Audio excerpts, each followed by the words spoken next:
بسم اللہ الرحمن الرحیم. السلام علیکم everyone. Welcome back to Adams high school. It's our video class for class 5th subject Urdu. تو چلیے بچوں ابتدا کرتے ہیں ہمارے سبق نمبر 3 کی، جس کا عنوان ہے حکایتیں. حکایتیں لفظ حکایت کی جمع ہے، اور حکایت کا معنی ہوتا ہے قصہ یا کہانی. تو لفظ حکایتوں کا معنی ہے، حکایتیں لفظ کا معنی ہوتا ہے قصے یا پھر کہانیاں. تو ہمیں اس اپنے سبق نمبر 3 میں 2 کہانیاں دی گئی ہیں. تو پہلی کہانی کا عنوان ہے آرام کی قدر. تو ابتدا کرتے ہیں بچوں ہماری پہلی کہانی کی. اس کہانی میں پیارے بچوں ایک بادشاہ اپنے چند غلاموں کے ساتھ دریا کے سفر کے لیے نکلا تھا. کشتی میں بیٹھ کر اس نے دریا کا سفر شروع کیا تھا. بادشاہ کے ساتھ ایک غلام جس نے پہلے کبھی دریا نہیں دیکھا تھا اور اس نے کبھی کشتی کا سفر بھی نہیں کیا تھا. جب اس غلام نے کشتی میں بیٹھ کر دریا کا سفر شروع کیا تو اس کے جسم میں کپ کپی شروع ہو گئی. ڈر کے مارے اکثر اوقات پر پیارے بچوں اگر ہمیں کسی چیز سے ڈر لگا تو ہمارے بھی جسم میں کپ کپی شروع ہو جاتی ہے، مینس ایک طرح کی تھراہٹ ہو جاتی ہے اپنے جسم میں. تو اس بادشاہ کے غلام کے جسم میں بھی ڈر کے مارے تھراہٹ یا کپ کپی شروع ہو گئی اور اس نے رونا دھونا بھی شروع کر دیا. بادشاہ کو اس کے رویے پر بہت تکلیف ہوئی. اس نے اپنے غلام کو چپ کرانے کے لیے کوئی تدبیر سمجھ میں نہیں آ رہی تھی. لیکن بادشاہ کے ساتھ موجود غلاموں میں ایک غلام دانا بھی تھا. دانا مطلب عقل مند بھی تھا.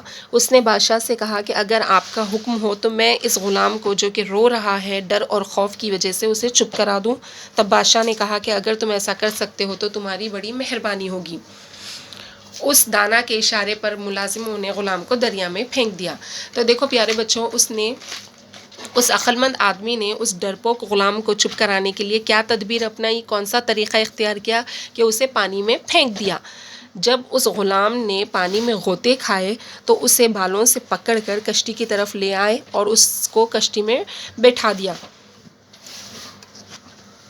اور اس غلام نے جب اسے کشتی میں واپس بٹھا لیا گیا تو وہ کشتی کے کونے میں دبک کر بیٹھ گیا. بادشاہ کو یہ تدبیر یعنی طریقہ بہت پسند آیا. دانا سے بادشاہ نے سوال کیا، پوچھا کہ اس میں کیا حکمت تھی. حکمت کا لفظ ہوتا ہے عقل مندی. اس کام میں کیا عقل مندی تھی کہ جو ڈر رہا تھا پانی سے تم نے اسے پانی میں پھینک دیا اور اس کو پانی میں ڈبکیاں کھانے کے بعد واپس کشتی میں بٹھا لیا. تو اس سارے کام میں کیا عقل مندی تھی. تب دانا نے کہا کہ اس نے کبھی ڈوبنے کی تکلیف نہیں اٹھائی تھی اور کشتی کے آرام کو نہیں جانا تھا. آرام کی قدر وہی جان سکتا ہے جو مصیبت جھیل چکا یعنی برداشت کر چکا ہو. تو ایک بہت ہی پیارا میسج دیا جا رہا ہے پیارے بچوں اس کہانی کے ذریعے کہ کوئی بھی انسان جب تک آرام کی قدر وہ اہمیت کو نہیں سمجھ سکتا جب تک وہ کسی مشکل سے نہ گزرے، جب تک اس نے کوئی مشکل نہ اٹھائی ہو، کوئی مشکل برداشت نہ کی ہو. تو اس غلام نے بھی کشتی کے سفر کی اہمیت کو، کشتی کے سفر کے آرام کو اور اس کی قدر کو نہیں جانا تھا، کیونکہ اس کو پانی سے خوف آ رہا تھا. تب اسے پانی میں پھینک دیا گیا اور اس نے ڈوبنے کی تکلیف کا احساس جب کیا تو اسے احساس ہوا، یہ فیل ہوا کہ ہاں کشتی میں تو میں بہت زیادہ سیف ہوں. تو وہ ایک دم سے چپ کر گیا. پانی سے نکالنے کے بعد ایک دم خاموش ہو گیا اور پورا سفر خاموشی کے ساتھ طے کیا. تو اس سارے کہانی سے، اس سارے کام سے یہ عقل مندی اور یہ بات سمجھ میں آتی ہے عقل مندی والی کہ اگر کوئی انسان جب تک مشکل برداشت نہ کرے تو اسے کسی بھی طرح کے آرام کی کوئی قدر نہیں ہوگی. تو بچوں بڑھتے ہیں اپنی دوسری کہانی کی جانب جس کا عنوان ہے ایک عالم اور ایک ملا. عالم کسے کہتے ہیں بچوں؟ جس کو دین کی سمجھ بوجھ ہو، جس کو علم کی سمجھ بوجھ ہو اسے عالم کہا جاتا ہے. اور ملا یعنی کشتی چلانے والا. تو اس کہانی میں 2 کردار ہیں، ایک عالم ہے اور ایک ہے کشتی چلانے والا. یہ دونوں جب پانی کا سفر طے کر رہے تھے تو عالم نے اس ملا سے پوچھا کیا تمہیں قواعد کے بارے میں کچھ پتہ ہے، کیا تم جانتے ہو؟ تب ملا نے کہا کہ نہیں صاحب میں تو نہیں جانتا. تب اس عالم نے اس ملا کو یہ جواب دیا کہ ہائے تمہاری تو آدھی عمر برباد ہو گئی.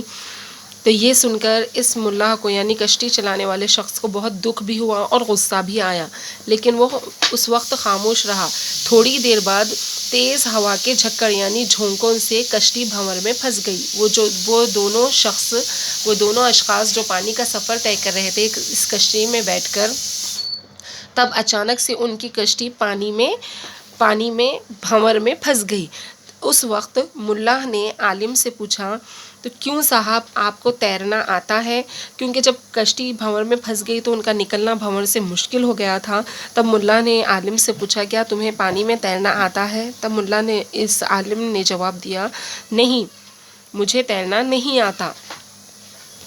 تب ملا بولا، افسوس، آپ کی تو ساری عمر بیکار گئی کیونکہ کشتی اب ڈوبنے والی ہے۔ تو دیکھو بچوں، اس کہانی میں ہمیں یہ سیکھ دی جا رہی ہے، یہ سبق دیا جا رہا ہے کہ ہمیں اپنی آپ پر گھمنڈ نہیں کرنا چاہیے، اپنے علم پر یا اپنے خوبصورت ہونے پر یا پھر اپنی دولت پر ہمیں گھمنڈ نہیں کرنا چاہیے، اور کسی دوسرے شخص کو اپنے سے کمتر نہیں سمجھنا چاہیے۔ اس کہانی میں ہمیں یہ سبق دیا جا رہا ہے۔ یہاں پر دیکھیے، ایک عالم نے ایک ملا کو خود سے کمتر جانا، لیکن اینڈ میں کیا ہوا کہ اسے تیرنا نہیں آتا تھا اور اسے تیرنا آتا تھا، اس نے اپنی جان بچا لی، اور پھر اس شخص کا کیا ہوا، وہ کشتی کے ساتھ بھنور میں پھنس گیا پانی میں۔ تو ہمیشہ اپنے علم پر یا اپنی دولت پر، اپنی خوبصورتی پر فخر و گھمنڈ نہیں کرنا چاہیے، اور اللہ کی مخلوق کو یعنی کسی دوسرے انسان کو خود سے کمتر نہیں سمجھنا چاہیے۔ ہمیں اس کہانی سے یہ سبق ملا ہے۔ تو امید کرتے ہیں کہ آپ کو آج کا سبق اور آج کی کہانیاں پسند آئی ہوں گی، آپ کو اس سے سبق ملا ہوگا۔ ملتے ہیں اپنی اگلی ویڈیو میں، تب تک کے لیے اپنا بے حد خیال رکھیے۔ اللہ حافظ۔